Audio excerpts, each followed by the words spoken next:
Hey, folks, welcome to another live read of Quentin Tarantino's Cinema Speculation.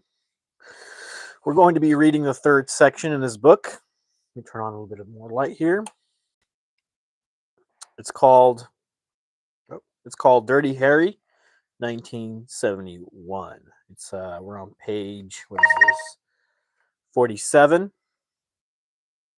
So thanks for joining me, and here we go. Don Siegel started his career at Warner Bros.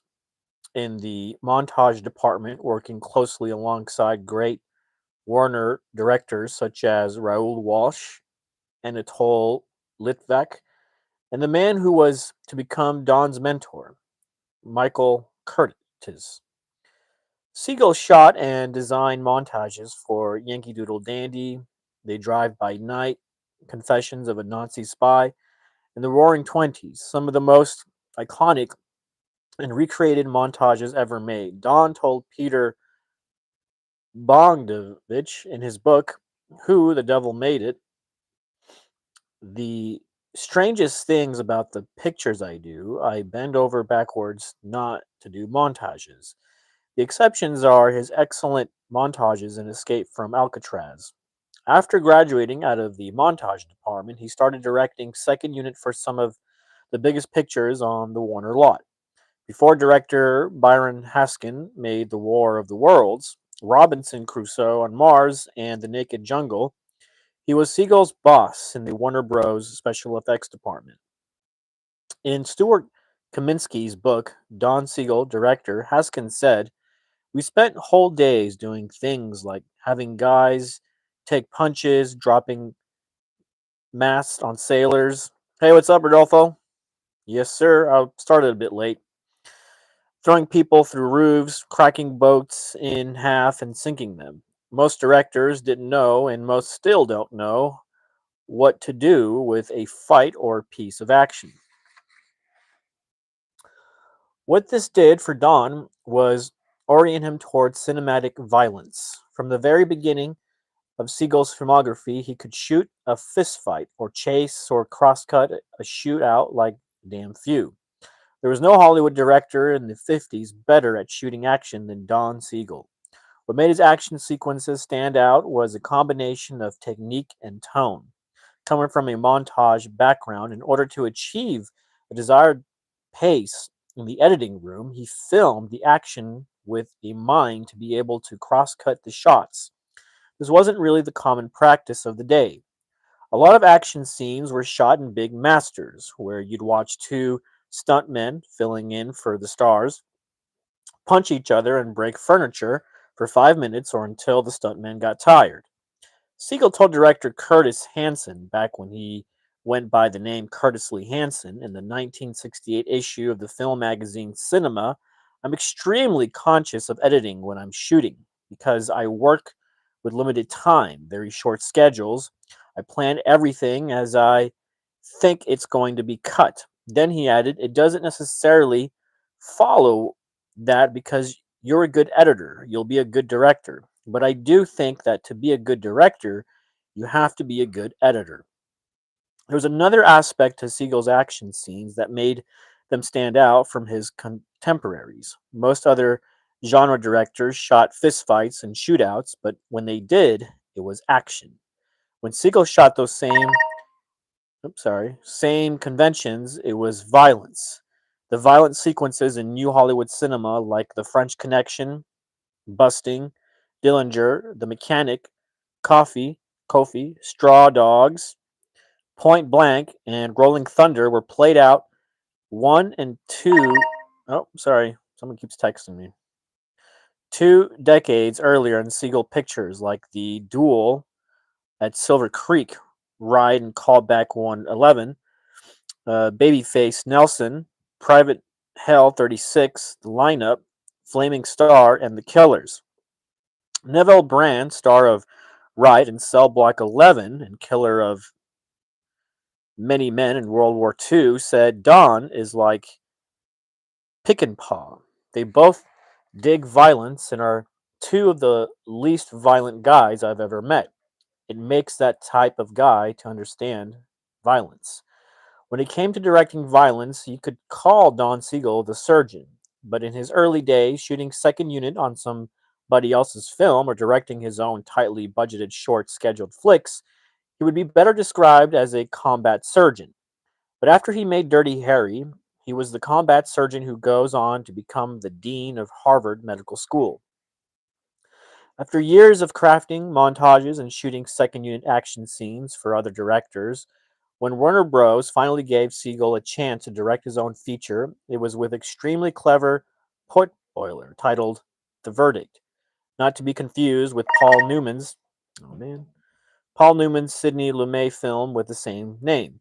The film was a star vehicle for the audience favorite odd couple Sidney Greenstreet and Peter Lorre.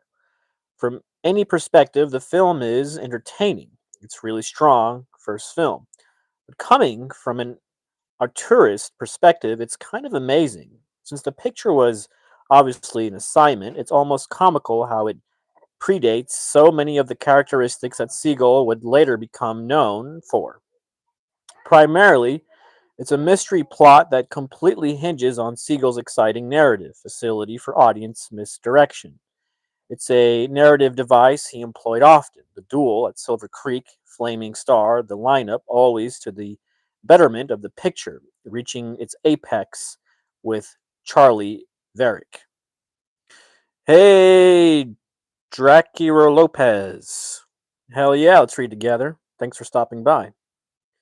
An audience misdirection is just as crucial to the verdict as it would later be to Charlie Varick. But the even more amazing prototype of his later work would be the similarity of the picture's lead protagonist.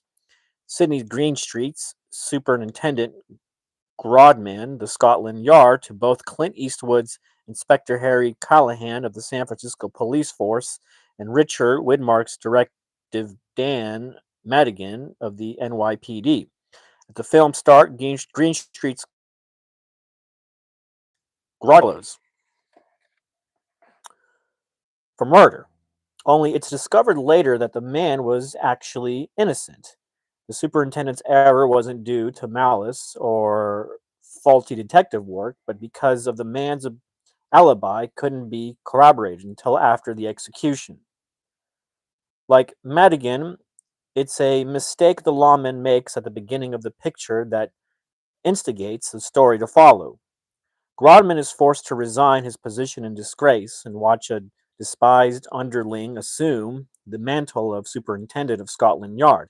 Yet a new murder occurs of the impossible to accomplish locked room type that allows the former top cop to prove both his mental superiority to his inferior former colleagues and, in a poetic touch, bring the original real murderer of the earlier crime to justice.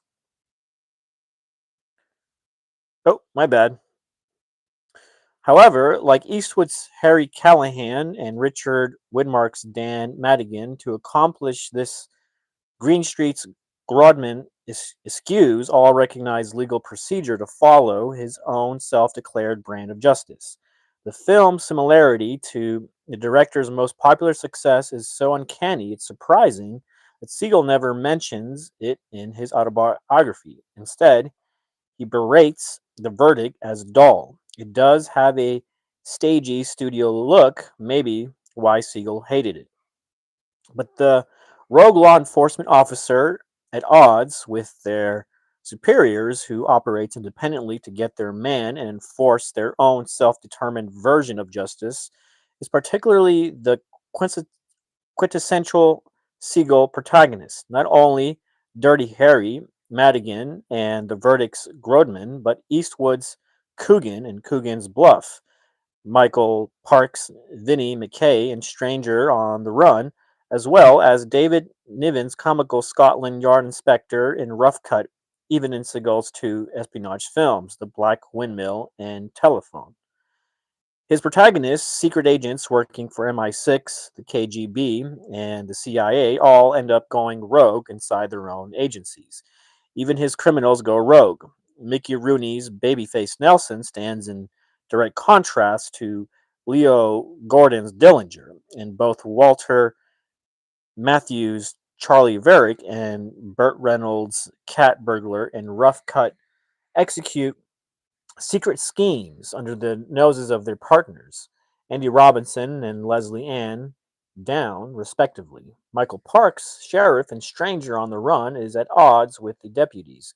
Steve McQueen's soldier in Hell is for Heroes is at odds with his company, and Elvis's half-breed Indian pacer and Flaming Star is at odds with white community of his father, his mother's tribe, and finally even the father and brother who love him.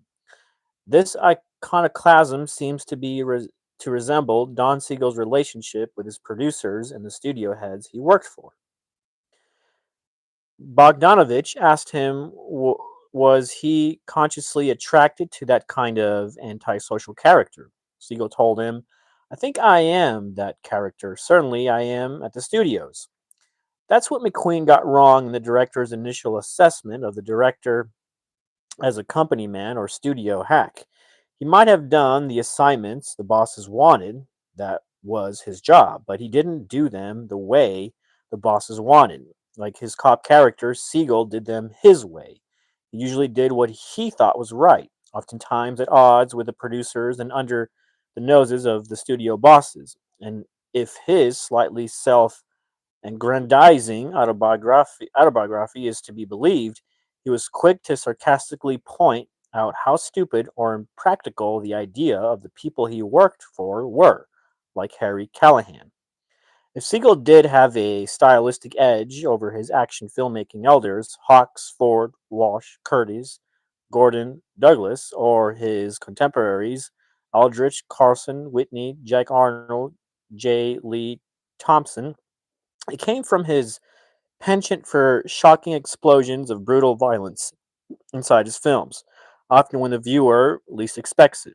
No other filmmaker in Andrew Sarris's The Amazing Cinema accumulated more scenes of cinematic brutality throughout their filmography than Siegel.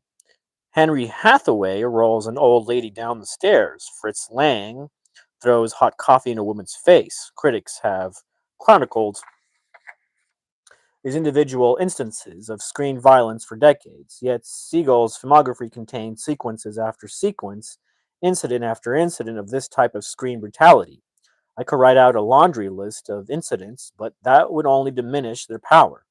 They need to be experienced in context.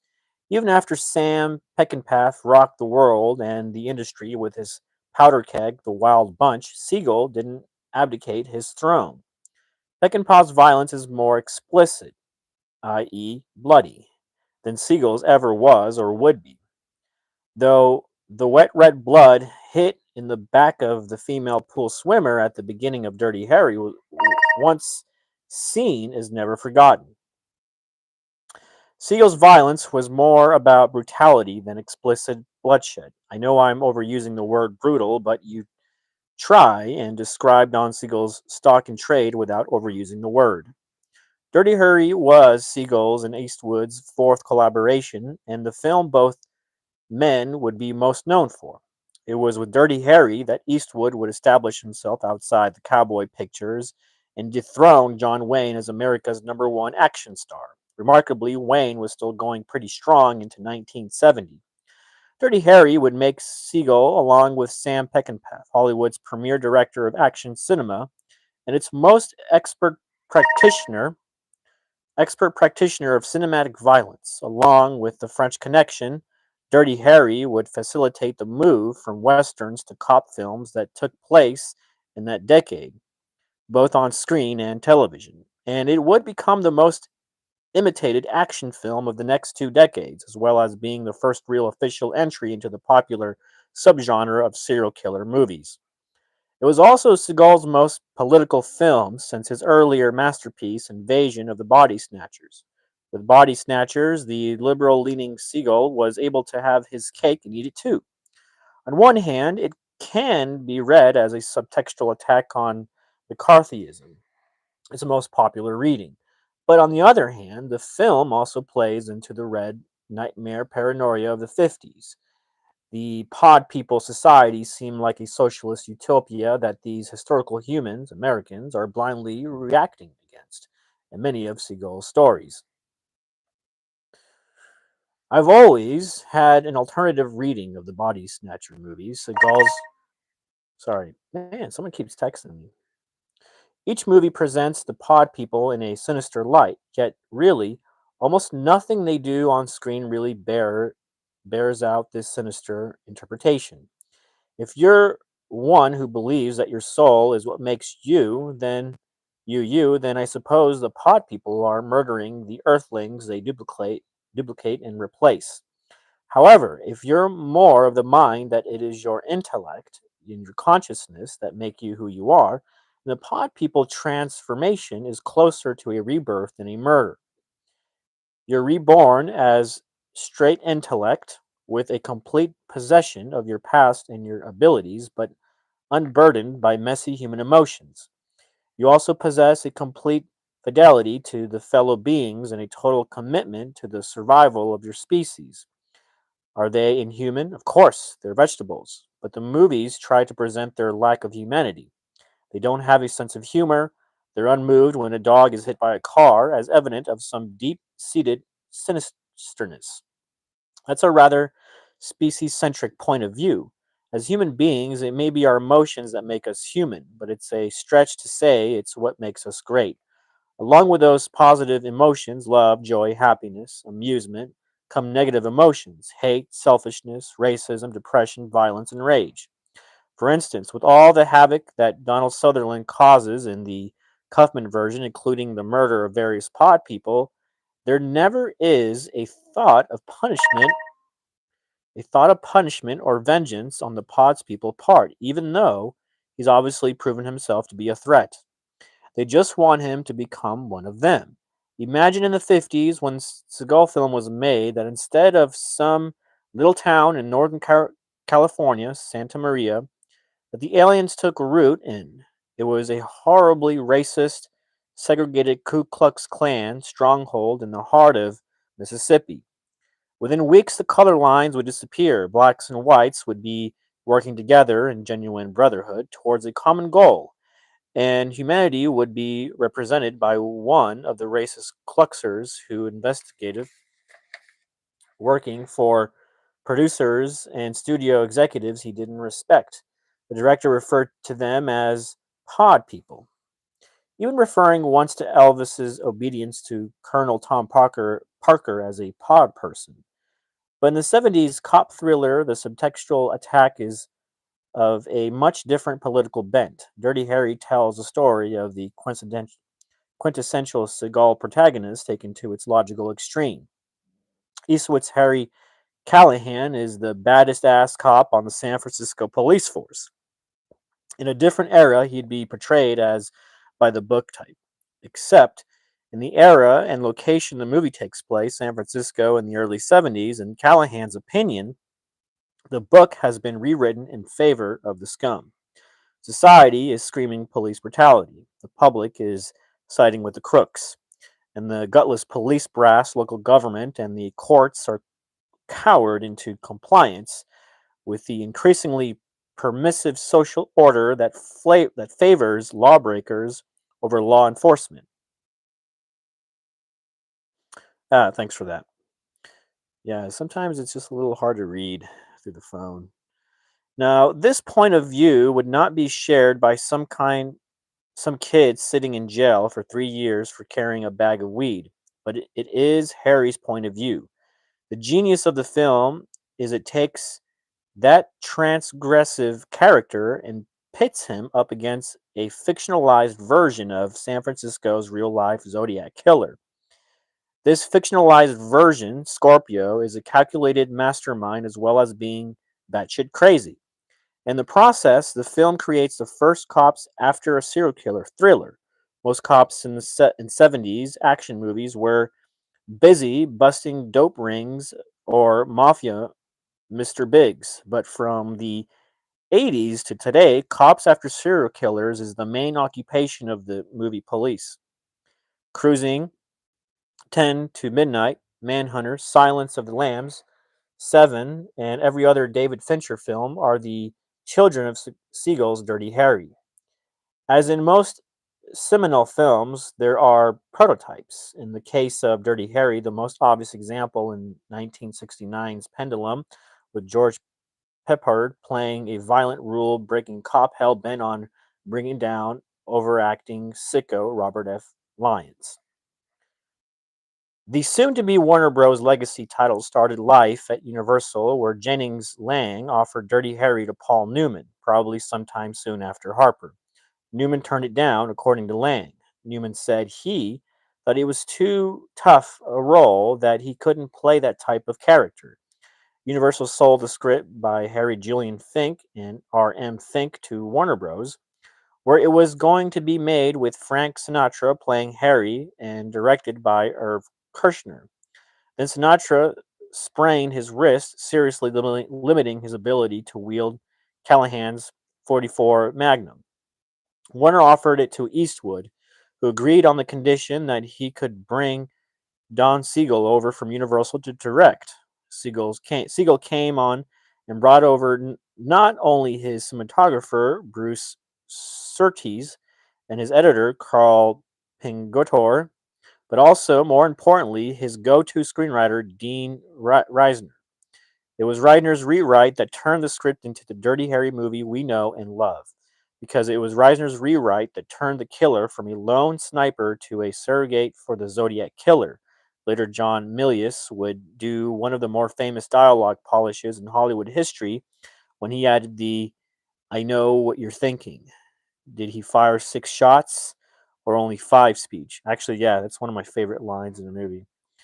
Before the script took the interesting turn, in fact, while Siegel was reading it after he'd be offered the job, he had a truly intriguing casting idea. He was on an airplane, and it just so happened so was Audie Murphy. Segal had earlier directed 2 pictures starring Murphy, The Duel at Silver Creek and The Gunrunners, and the two men were happy to see each other again. And as they talked and got reacquainted, it suddenly came to the director, "My God, I'm looking for a killer, and here's the killer of all time, a war hero who killed over 250 people. He was a killer." Sorry, let me fix that. Got some kind of notification there. "He was a killer, though he didn't look like it.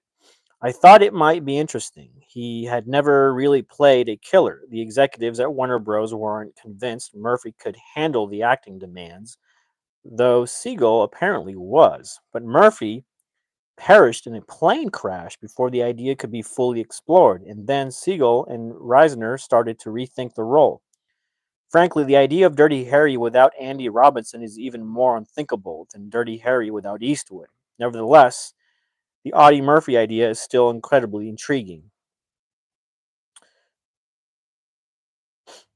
The skill Siegel demonstrates in Dirty Harry is remarkable. In a filmography studded with diamonds, Ride in Cell Block 11, Invasion of the Body Snatchers, Babyface Nelson, Flaming Star, Hound Dog Man, Coogan's Bluffs, Escape from Alcatraz, Dirty Harry is unquestionably the best of his career. It belongs on a list of other audience enthralling films of the 70s like Jaws, Carrie, Annie Hall, and The Exorcist that in retrospect seem like perfect films. Seagal's technique, along with all of his strengths, blend together in a complete harmony.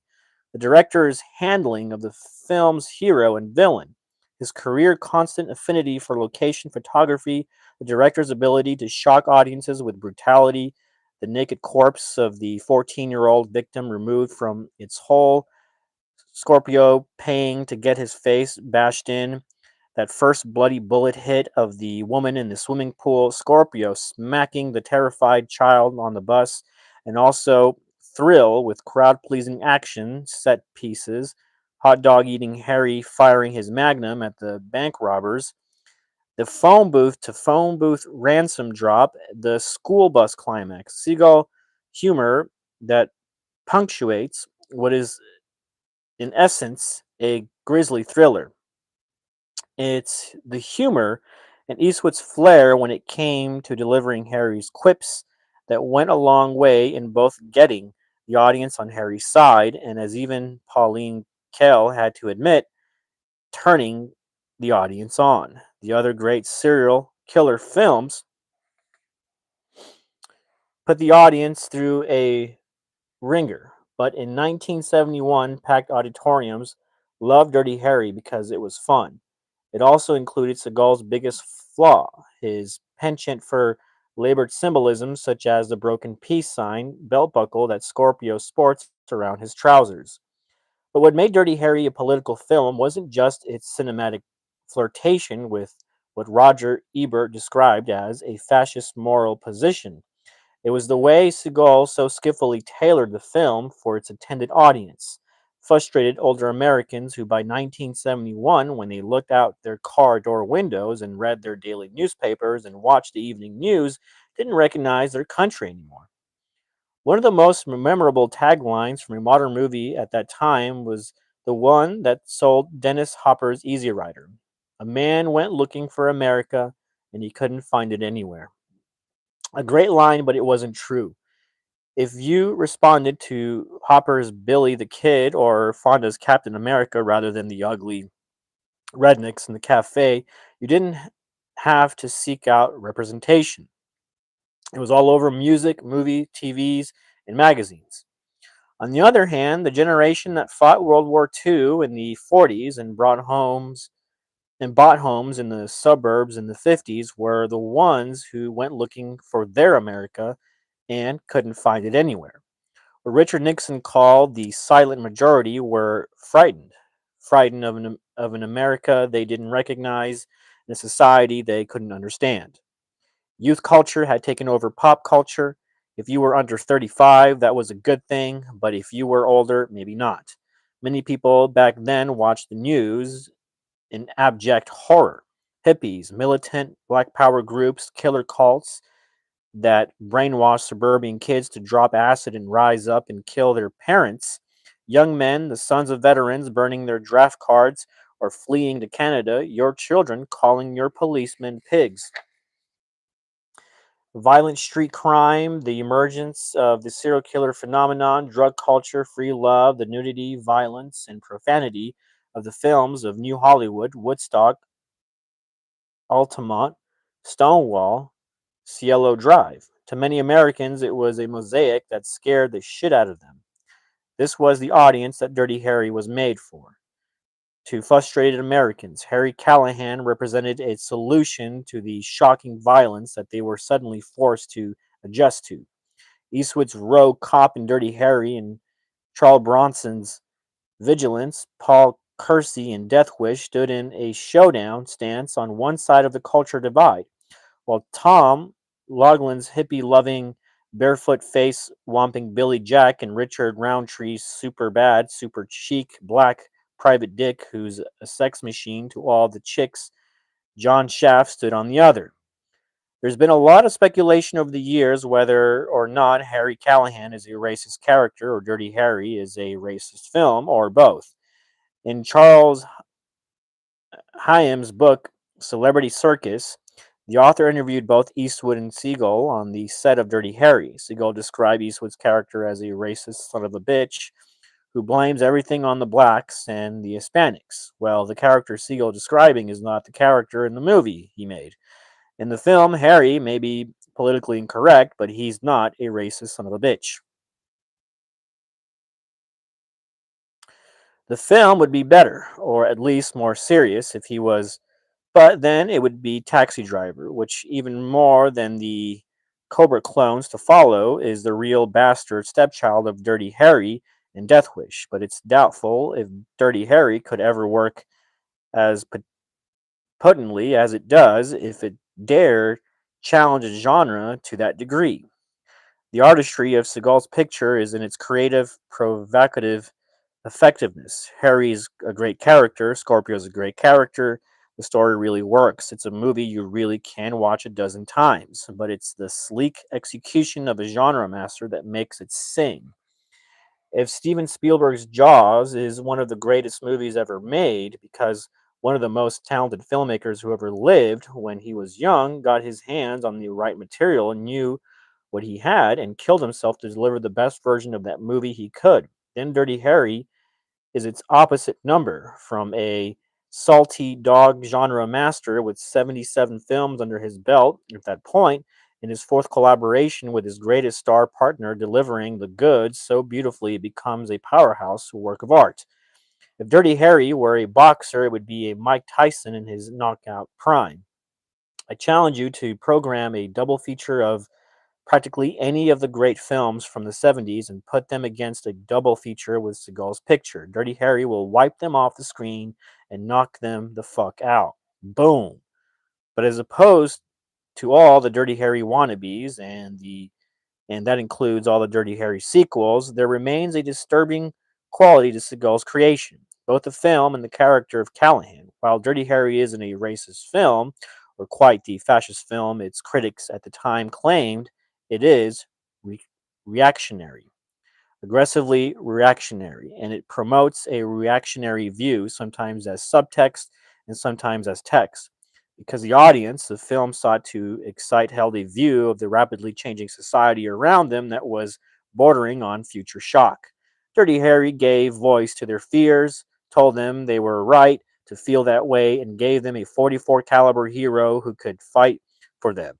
This element would disappear from the Harry sequels because while this element was wide connected so well with its audience, it's also what put the film in the crosshairs of social commentators.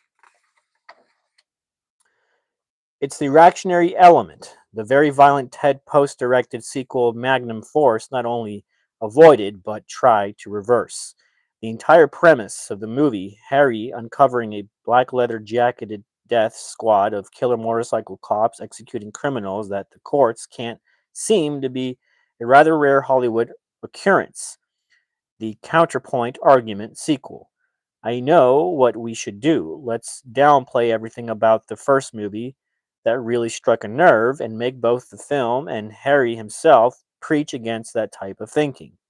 Death Wish ended up being the movie audiences wanted Magnum Force to be, a much better movie with the same premise as Magnum Force was an ABC movie of the week, The Death Squad, with Robert Forster, Melvin Douglas, and Claude Atkins. The cornucopia of Callahan clones that came out after Seagal's success would ape the hard ass do things his own way rule books be damned, no mercy for the wicked posture of Eastwood's creation. But these other films bent over backwards not to touch that type of real world nerve.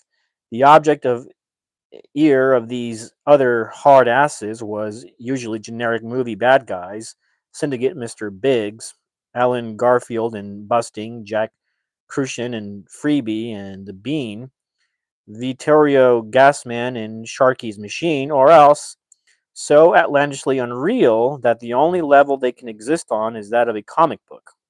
The motorcycle riding cult army in Cobra looks and acts more like a post apocalyptic gang of marauders, an Italian Mad Max ripoff. The one significant expectation to this rule is Charles Bronson's contribution, J. Lee Thompson's 10 to Midnight, which, like Dirty Harry, has a real life inspired serial killer at its center. Gene Davis's killer is a surrogate for nursing student murderer Richard Speck, and the intensely violent and sickening restigating what is that restigating of those murderers is pretty strong stuff. But normally the formula is as by rote as Jaws or Alien ripoff. The characterization of the Dirty Harry dude is the same. His quips sound familiar, his harass screaming boss looks, sounds, and dresses the same, and the hammy bad actors who play the villainous creeps in actual Dirty Harry movies like the Enforcer and Sudden Impact aren't any different from the crap actors in straight to video junk, usually starring ex football players like John Matizak or Brian Bosworth, where the others aimed for generality. Seagal's films was specific about its recreationary vision. Nowhere is this point illustrated more clearly than in what has become one of the film's most remembered set pieces. The famous scene where Callahan foils a bank robbery in progress with his big ass 44 Magnum while continuing to chew a hot dog. What makes that scene political is the casting of three black men to play the bank robbers. If the robbers had been played by three white actors, the scene wouldn't have had a political context. Harry would just be a cop who came across a bank robbery and stopped it, just like Superman has done in about 1,000 issues of his comic book. If the robbers had been white, they would have been viewed more or less as professional criminals. Willie Stutton, Richard Starks, Parker, Jim Thompson's Doc McCoy. Since we've had professional criminals robbing banks since we've had banks, nothing in the scene would have been indicative of societal change. But let's try on some other racial or ethnic groups for size. Could the bank robbers be Asian? Well, yes, of course they could be.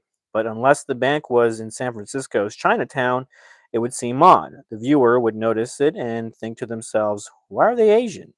In fact, they'd expect it to become a plot point later. It's the Teddy Wong gang. Harry, a Chinese street gang, started robbing banks in Chinatown. Now they broke out and are robbing banks all over the city. Same thing if they were Hispanic. Yeah, you could explain to the audience how the Latin kings have started robbing banks all over San Francisco, but it would require some sort of explanation. The reason it would play odd is because the nightly news isn't full of stories of Latin or Asians bank robber crews looting banks across America. But then neither is bank robbery a crime associated with black Americans. That is, except for, at the particular time, one subsection of Black America, militant black revolutionaries who robbed banks to buy weapons. And just one look at the robbers and Dirty Harry, and you can tell they got their wardrobe in the Black Panther section of the Warner Bros. Costume department. For many older white Americans, angry black militants scared them more than the Manson's family, the Zodiac Killer, and the Boston Strangler combined. The hippies disgusted them because the hippies were their children and they were disgusted with their children. Hippies burning the American flag in protest of the Vietnam War made them livid with anger. But black militants scared the fuck out of them. The anger, the rhetoric, the agenda, the uniform, the posing for pictures with automatic weapons, their hatred of the police, the dismissal of white America. White folks can never comprehend a situation where they can't be forgiven for past transgressions. Yet there was Harry Callahan. He wasn't scared. Not only was he not scared as he approached a shotgun wielding stand in for a Black Panther, he couldn't even be bothered to stop chewing his hot dog. He shoots down three black men during the robbery without an iota of fear. He doesn't even seek cover and even faces one down with an empty weapon, complete with smart mouth cracker cop talk meant to antagonize. Do you feel lucky? Well, do you, punk? With the word punk at least replacing the word boy. These qualities give Siegel's films a dubious morality and a faintly disturbing undercurrent, as opposed to Superhero Harry, which is what he would become in the shabby sequels. Seagal's Harry Callahan is both a troubled and troubling character. Well, that makes him a classic Siglini hero, the director's self mocking name for his auteur persona. The director has always confronted the audience with lead characters you're drawn to despite on screen evidence of their troubling nature and deeds. Lead what does that say? Lead protagonists he makes it difficult to root for, but ultimately you root for them nonetheless. Which goes to prove that if I've always believed it takes a magnificent filmmaker to thoroughly corrupt an audience. Greenstreet's Grodman in The Verdict, McQueen's Reese Madigan, Mateo's Charlie Varick, the two crooked cops, Steve Cochran and Howard Duff. In Private Hell 36, the convicts in Riot in Cell Block 11. What are you rooting for? What are you rooting for? The warden, John Cassavetes' violent street punk and crime in the streets. Ellie Wallach and Robert Keith's two killers in the lineup are by far more involving than the colorless cops from the TV series. Same with Lee Marvin and Clu Gallagher's sunglasses wearing hitmen in The Killers, who are far more compelling than John Cassavetes' milk with toast race car driving Johnny North. In Stranger on the Run, you may feel sorry for Henry Fonda's innocent Patsy, but it's the story of Michael Park's compromised lawman Vinnie McKay that grips you. Whichever side you take in the Beguiled, Eastwood's manipulative, convince, yeah, conniving wounded soldier or the murdering, conspiring, vindictive ladies, you're tainted. Even when Siegel bends over backwards to present a character as loathsome, like he does with the brutish, vulgar gambler Rip Torn in the director's final film, Jinx, how can you not be on his side during his all or nothing takedown of the blackjack table where we actually supposed to be on the side of the casino?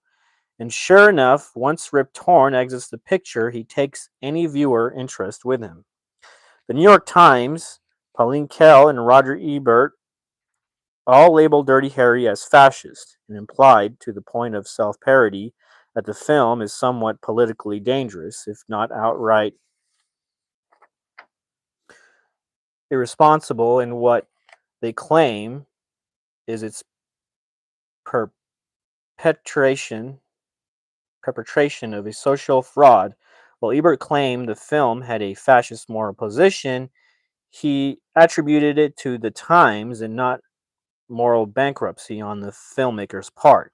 While Eastwood would be irked about this for years, none of this came as a surprise to Siegel. In Peter Bogdanovich's book, Who the Devil Made It, he recalls seeing an industry screening of Dirty Harry and Siegel worrying that all his liberal friends would disown him. But Don, as an old genre filmmaker, was apolitical. His job was to thrill audiences by any means necessary, and if he could do that by bringing into question America's criminal justice system or a suspect's Miranda rights, fair enough. It pressed for a defense. I'm sure old Don would just crinkle his eyes, smile, and point at the grosses.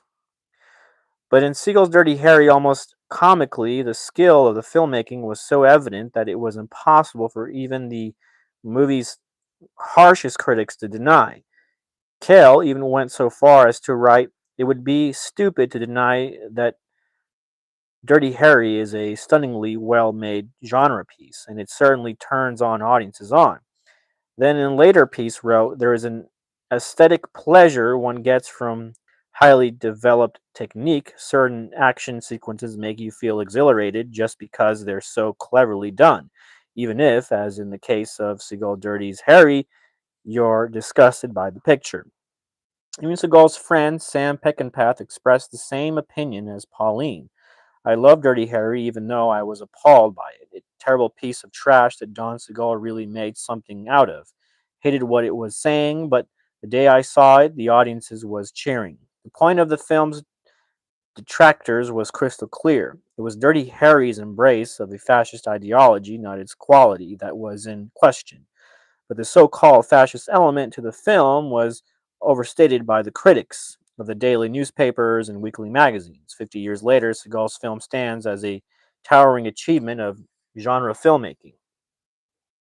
The audiences that have thrilled to the movie these last 5 decades haven't been reactionary, nor have they had to embrace a fascist moral position in order to enjoy it, because frankly, it's the critics' response to it and in its day that strikes one as reactionary. Does anything in the movie that Harry does depict outright fascism? No. When he fires on the black bank robbers in the hot dog scene, they were running from a bank, alarm blaring, and jumping into a speeding car with both money and pumped action shotguns in their hands. Even all this, his efforts towards Scorpio doesn't strike anybody as excessive today.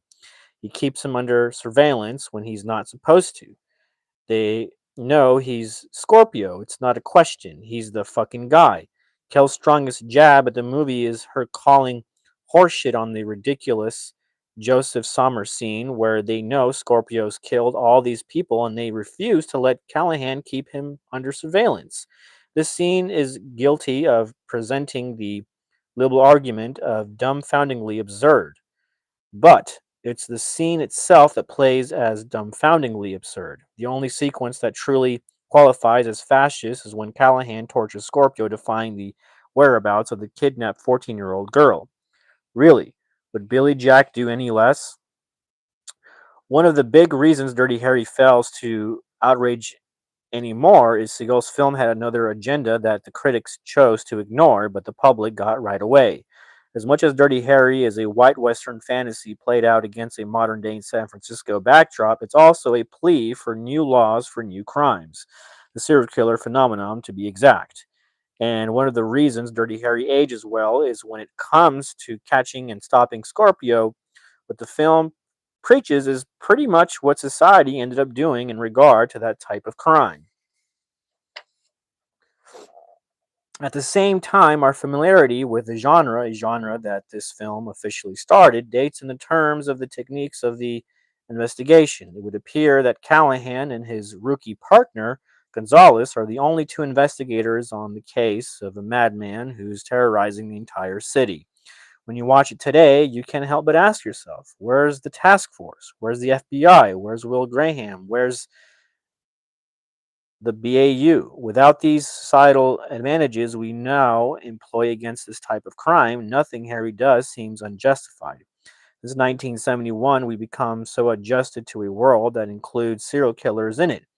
We can have a television series like Criminal Minds that presented for 373 episodes a new deranged serial killer every week for 15 years. But back in 1971, both Andy Robinson's bravura performance and his character's methods were from a new to movies villain. There had never been a movie fiend quite like Scorpio before, or a performance quite like Robinson's. It's why, after Dirty Harry's, Eastwood's career was assured, but Robinson was nipped in the bud until 15 years later when an older Robinson shows up in Hellraiser. I'm here to testify, as unfair and unjust as it may have been, whenever Andy showed up in a movie, all I saw was Scorpio. Andy Robinson scared viewers in a way no movie monster ever had or ever would again. We would never again be as innocent as we were when we first witnessed Scorpio sow his sick oats. And 40 years of movie serial killers haven't diminished Robinson's 40 years of movie serial killers. Serial killers haven't diminished Robinson's performance one iota. It's the single best performance ever in a Don Siegel picture. I remember sitting in the cinema at age 9, feeling the exact same thing the adults around me were feeling, terrifying disbelief that Scorpio could be so sick and depraved. In Pauline Kael's review in The New Yorker, she never refers to the character or the actor by name, nor does she write one word regarding his performance. Instead, she refers to the film's antagonist by a plethora of sarcastic boogeyman names: Hippie Maniac, the many sided evil one, Super Evil Dragon. Her point was, in order for the audience to be on Harry's side, the filmmakers needed to contrive a boogeyman of such evil dimensions that anything Harry does seems justified. Well, despite the Boston Strangler, Richard Speck, the Manson family, and of course Zodiac, we may once have looked at Scorpio's sickness with disbelief, but we don't anymore. We know exactly how sick and evil people can be. Many real life individuals have demonstrated Scorpio's depravity as anything but a fantasy. Yes, Miss Kael was right about the filmmaker's motives. They did create a super evil dragon for Harry's 44 caliber Siegfried to slay. What she was wrong about was writing off Robinson's character as just a monster in a monster movie. And Dirty Harry, Siegel, Reisner, and especially Robinson gave us a forward-looking glance at what would replace the monsters of old in the collective nightmare of a society to come. During its initial engagement, every audience member of Dirty Harry entered the cinema with an innocent view, an innocence we would soon lose. All right, folks, that's the end of that section. Tomorrow, same time, 9 p.m. Central Standard Time, we will begin the fourth section called Deliverance, 1972. It should be interesting. So I appreciate everybody who was here, who stopped by, and I'll post this live tomorrow so people can watch it. And oh, hey, the comments there, Typhoneer Wolf. I just noticed you. Hope you're doing well. Hope everyone's doing well. Rodolfo, hope you're doing well. And yeah, thanks everybody for joining in. This is a very interesting book. I thought it'd be cool to just kind of, as a filmmaker, jump into Quentin Tarantino's mind. You know, he's pretty out there, very knowledgeable about these things. So, anyways, yeah, I will go live tomorrow, 9 p.m., and start on the fourth section. So, everybody have a good night, and I'll be seeing you soon.